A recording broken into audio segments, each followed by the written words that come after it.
The UK Supreme Court and the NHS protect foreign criminals. The issue with illegal migration is getting out of control, and the media lie about the number of people losing their lives every day in the UK. Well, hello everybody and welcome to another daily vlog. We're going to start today's video by doing some food shopping.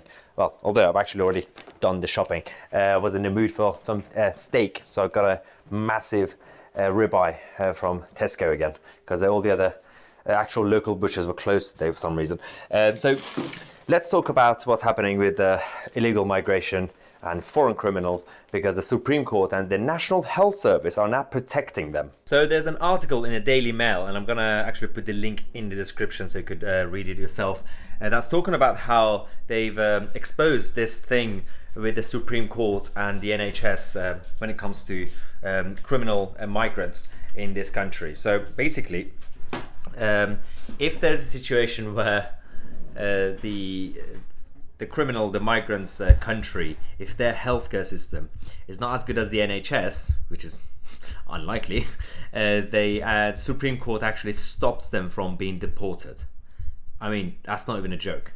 So if they are safer under in the hands of the NHS, then the government cannot actually deport them. This has been going on now for a while, and this is a big problem. So we have talked about how the issue with illegal migration, especially in Dover, people coming from France, has been a big problem, especially recently, because the border force are quite vulnerable, and they are acting as their taxis. They are just picking up these illegal migrants and just bringing them back to the in the UK instead of sending them back to France.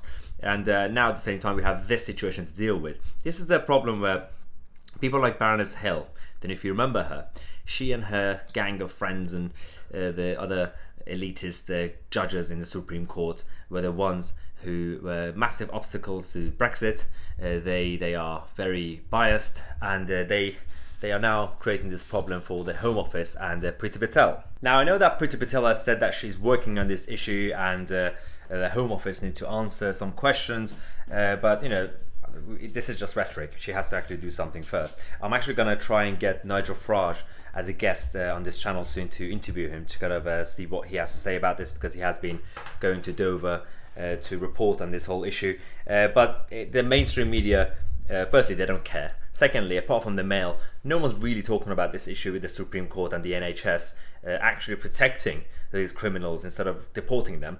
This is the same media, exact same media, who are now lying about the numbers of people dying in the UK. They are saying that the UK is now the worst country in Europe in terms of the daily rate.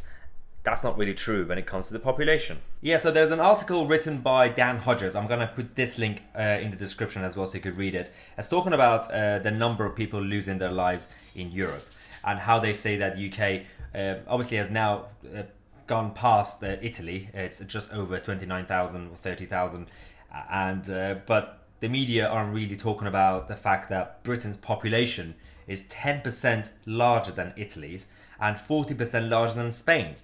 That's one issue. The second problem that we have is that unlike the UK in terms of numbers, other countries' statistics don't include deaths outside of the hospitals. And in Italy, the effective collapse of the country's health provision meant that significant numbers of patients were sentenced to death at home. So the numbers you see on that graph, like Spain, Italy, and everyone, they don't actually include all the deaths. Whereas in the UK, it's based on all settings. So clearly, the UK would be showing more numbers.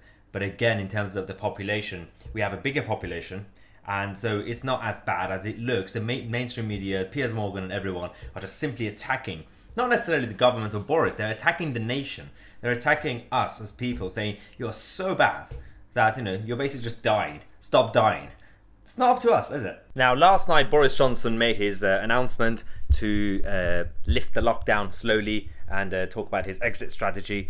There were a few problems with that whole thing, because I think people had high expectations in terms of performance. When he made the speech to put the country into lockdown, the speech was very short, it was very direct. It was a lot easier to put the country into lockdown, saying don't do this, don't do that. This one required proper explanation. So the speech was about 15 minutes, and he actually, he talked a lot, and he tried to be clear and explain. And the longer he went, the more confusing some people got. The advice wasn't confusing, so there was a backlash on social media, especially from the media and the lefties. So we have Jeremy Corbyn saying there should be no return to work until it's safe to do so. If people cannot, if work cannot be done safely, it should not proceed. People must come before private profit. And then you had Emma Kennedy saying, explain to me, go to work but don't use public transport. Okay, I'm going to respond to all of this. And Adam Bolton said, I'm confused. What, when, where, how? And then you had one of the Labour MPs saying, showing the graph that shows the different phases to open up the UK, saying, oh, I don't get it. I don't understand. Work-wise, they said, you can now go back to work if you can't work from home. And try not to use public transport, but if you have to, use it. So that's what, Emma Kennedy being confused, saying, what does that mean? That's what it means. If you can drive to work, do it. If you can't, get the train. Simple. And the rest of it is actually been quite simple in terms of the different stages. The problem for Boris Johnson was that he actually, because he talked too much, he tried to explain it. The more he tried to explain it, the more difficult it got. There are some questions people are saying, why is it okay for me to go to the office, hang out with my colleagues, but I can't see my family? So these are the kind of questions that have to be answered. Now, today, they published a 50-page guideline. So that was the whole problem with last night. I think he should have, from the beginning of the speech, said that I'm about to make a speech, but these are just bullet points, and just wait till tomorrow until we publish a 50-page actual legal guideline, and then read it yourself. He should have done that to clarify. But people thought that speech was basically the advice.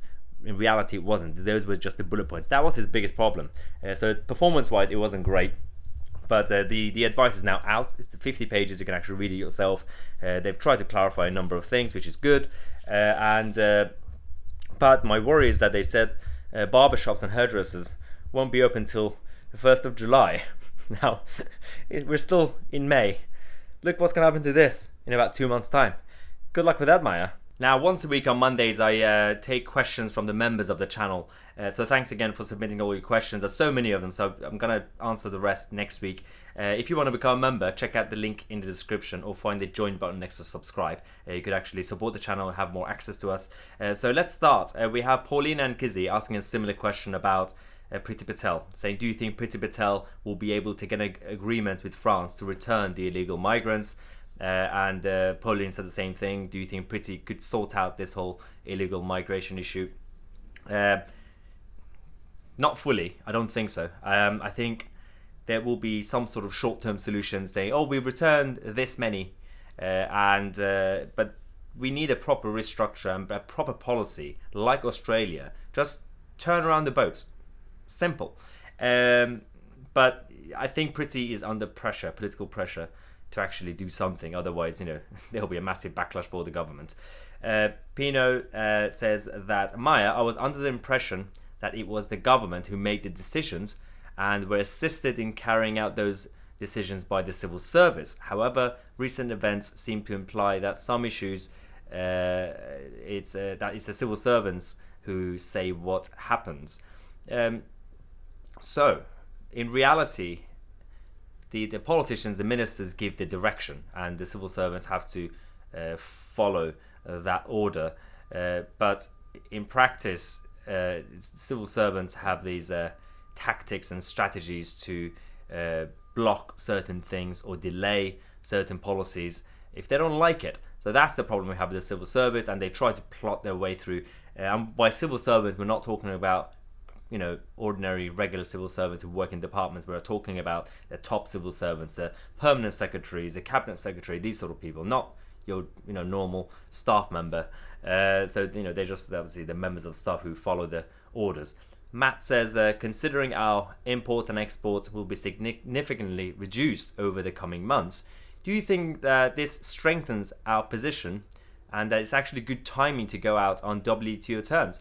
Yeah, I mentioned this before actually. It's considering everything's going down economically already, the negative impact of leaving without a deal it will be more minimal because all countries, like the whole continent in Europe, are also in the same situation. So could be good timing to actually leave on WTO terms. But I think if we are coming out of this lockdown situation in July, August, or latest September, there will be a semi-recovery until December anyway.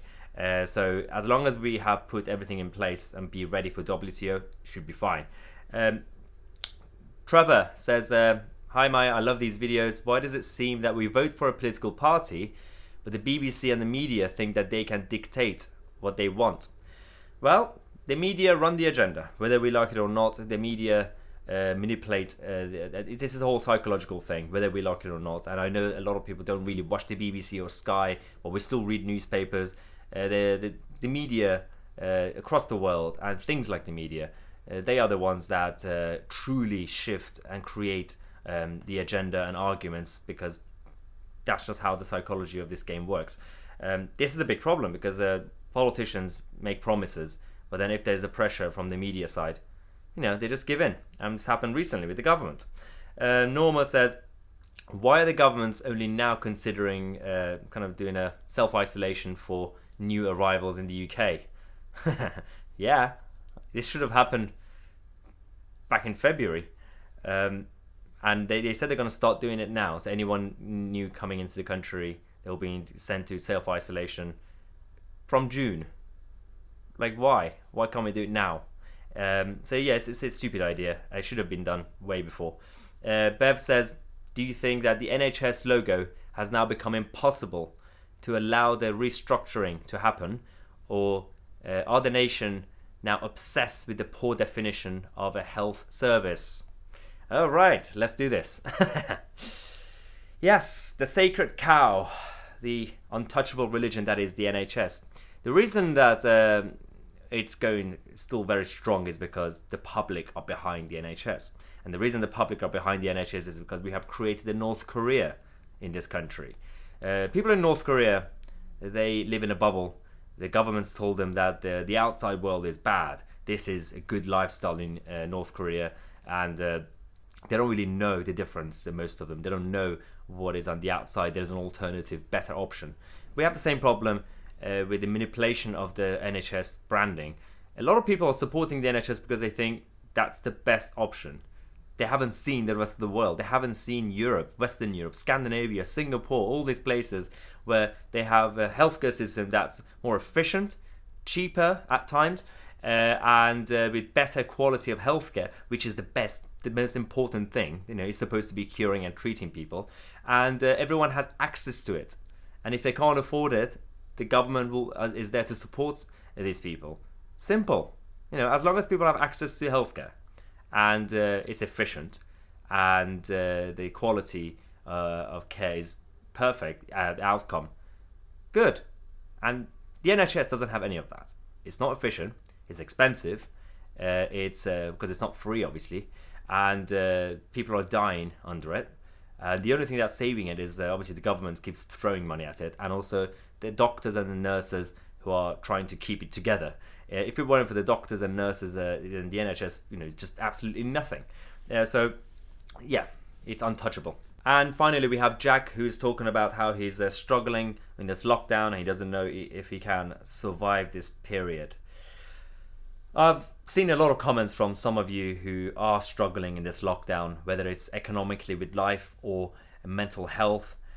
Firstly, remember that you're not alone. Secondly, it is temporary. I know the media aren't talking about people in your situation. No one really cares about the struggles that some are going through in self-isolation. They say that you're at home so you're safe. It's not true, is it? But remember that as humans, you are stronger than you think you are. This is beyond politics and everything I talk about on this channel, so I just leave you with this. Don't just try to survive this period. Use this time to renew your values, responsibility towards others and yourself, valuing liberty and freedom, questioning everything and everyone, including yourself. Get rid of the toxic people in your life and treat others the way you want to be treated. And always look after and take the side of the left behind over the powerful. Love and family should always come first in life. Thank you for watching.